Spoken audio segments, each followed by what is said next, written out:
Hi, and welcome again to the LiveWell presented by Rapala. Ronnie Moore right there, Tommy Sanders, and we are off and rolling for 2024 in the Bassmaster Elite Series. We're getting a big-time Texas start out for our tournament year here. Of course, fantastic Toledo Bend on Lake number 1, and now a week later, here we go on the Big Bass. I mean, Century City, it's what I'm calling it this week. It's Lake Fork in Texas. Make sure you retie your line. If any anglers are watching, make sure you retie all your knots, get your baits in order, because the string that got stretched at Toledo is going to get stretched once again at Lake Fork. Like you said, Century City, we could just call that. Any cities around Lake Fork, Century City, because the odds are high.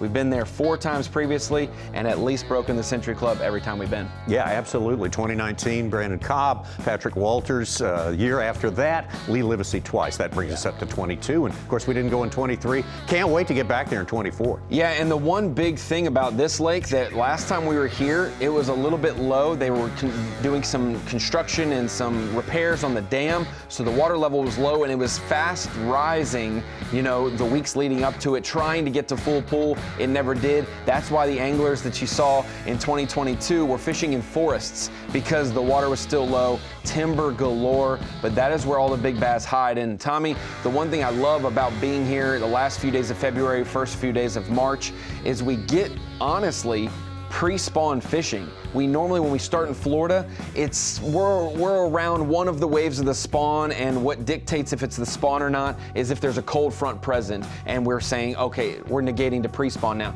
This is truly pre-spawn and late winter, early pre-spawn fishing for the most part. I could see with warm temperatures it progressing quicker, but we're going to see some tactics we don't normally get to see on Lake Fork. Lake Fork is a place that we've been to, I think, late April, May, and then I think we've even been there as late as November when we had the COVID year in 2020. So we've seen a whole bunch of different looks, and this will be another different one as well. All right, and we talk about just basically broad questions. Are you going to be able to fish shallow or deep? Deep regarding Lake Fork anyway. Yeah, offshore. Comparing Fork and Toledo, this is nowhere near as deep overall as Toledo. Yeah. That water, waterway and how big Toledo is compared to Fork, much smaller, but a lot of fishable water here. When you look at some of these main areas, when you look at the Lake Master mapping and the depth contours, there's not too much changes in colors, because it's either going to be shallow to mid-depth, or you're going to drop off into those creek channels. And so for Fork, a couple key areas that we've seen play a couple times the last times we've been there: Caney Creek, Little Caney, and then obviously you have the main drag going to the west and the north over there. We've seen a lot of big bags and big fish come out of these areas, and I'd honestly expect to see some of the same again, but I could see us coming out to a little bit more the mouths of these creeks, not necessarily up in the creeks as far where they meet, the ditches stop and it gets to a flat in the back and things like that. I think we're going to see a lot more main drag stuff at times, a lot of those main points, not secondary points, but the timber can always house plenty of fish, and even out in the abyss of 30 to 40 feet of water in some of these creeks over that deep water, there's going to be timber, so there's structure present for these big ones to live around. It's seemingly, you can't count out some of the locals like Lee Livesay, who have always done well, but any timber around can hold a 10-pounder, and that makes it deadly for all 103 anglers. Yeah. If you're not so familiar with Lake Fork, it's only 27,000 acres right there. Last week at Toledo Bend, it was 186,000 acres. This is a creek. This is one creek on one creek. It is also part of the Sabine River system as well, in the upper reaches of. When it was built in 1980, impounded in 1980, everything, even in the years planning for it, was all about big bass management, and what a crashing success for the people who built and look after this place. More than half of the top 50 in that famous Texas Share-Lunker program come from right here. Yeah, to think about what Texas Parks and Wildlife pursued years ago and what it's turned into, absolutely a great benchmark to set for the rest of the nation of following how to build big bass lakes, how to conserve the big bass populations. There are tournaments every day of the year on Lake Fork, seemingly, Tommy, and hundreds of boat tournaments. So 103 pros, they should have plenty of room to run around there. There'll be plenty of people around as well watching this event. And like we said, it'll be a little chillier than the past times we've been there historically, but it's another different look. I always love and appreciate coming to similar bodies of water. We've been to Lake Fork for the last 5 years. This will be 5 out of the last 6 years that we've been there. But different time. We've seen spawn heavy. We've seen, the early winter, fall type deal in November. We've seen post-spawn as well. Now we get a little bit of pre-spawn, maybe leading into the spawn.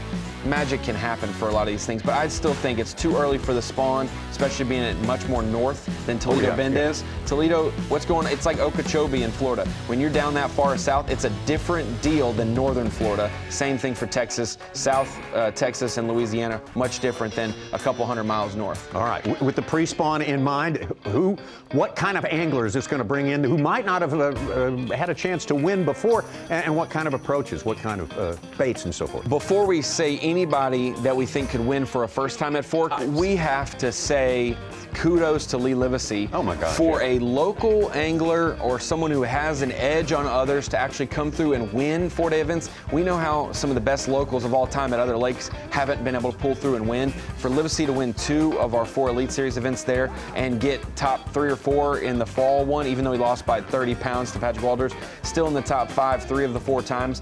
Kudos to Lee Livesay. He'll be one to watch. I neglected him on my team in 2022. Probably not going to make that mistake, but I do wonder how much of an edge maybe a local person with a lot of historical data here would do in the pre-spawn and the colder temperatures compared to post-spawn fishing conditions. But him guiding here for so many years and so many trips, he knows this body of water no matter what situation we occur. Obviously, some carryover from Toledo. You'll have guys that will pick up a pattern and be able to duplicate it at Fork. So we'll keep an eye on the top 10 there and see who can go top 10 back to back.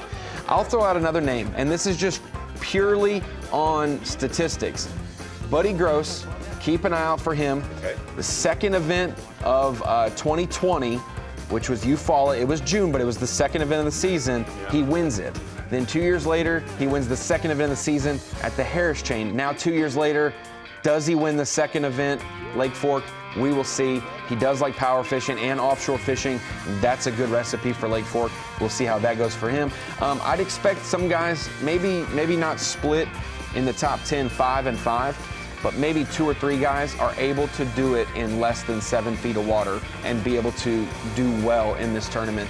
You got the guys like Polinick and Swindle who have gotten Century Club belts there before. And Tommy, honestly, I don't care who does well here, but if we have 6 guys break 100 pounds, they'll tie Lake Falcon for the most Century Clubs in history with 15. They're currently at 9, so it's within the realm of possibility. Yeah, absolutely. Who else does well this time of year? Somebody named Jason Christie? He's kind of deft at handling those situations this time of year. That would be dangerous to have Jason Christie have a good Lake Fork. He's had really good success at Toledo Bend as well. So if he were to have success starting the season off as we head towards the Classic at Grand Lake for the 3rd stop of this group of anglers tournament season, that would be dangerous to have Jason Christie with even an ounce of confidence. We'll keep an eye on that. And there's so many others. It's hard to put, our rookie class and categorize. I guarantee we probably see 3 or 4, maybe 5 taste success and maybe get top 10s out of the first 2. 3 or 4 rookies total out of the first 2 events have sampled a top 10 or top 15. Wouldn't surprise me. Maybe somebody like a Ben Milliken cashes in on past success at big fish places like Toledo and Fork and is able to do it again. Maybe guys like JT Tompkins, John Garrett, and keep an eye out. I'll even say all the rookies are very great. Keep an eye out for Kyle Patrick. He's great at fishing offshore, structure fishing.